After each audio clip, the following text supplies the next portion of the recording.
Venezuela ने कहा है कि ईरान ने इजराइल पर फौजी बरतरी हासिल कर ली है। सेहोनियों को अंदाजा नहीं था कि ईरान ऐसी फौजी सलाहियत का मुजाहरा करेगा। शिकस्त की वजह से सेहोनियों ने हमलों के बाद धमकियों का सहारा लिया।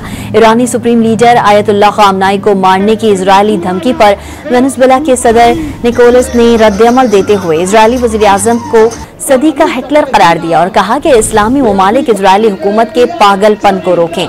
चीन, रूस, तुर्की के साथ खलीज ताउन कौंसिल भी आगे बढ़े।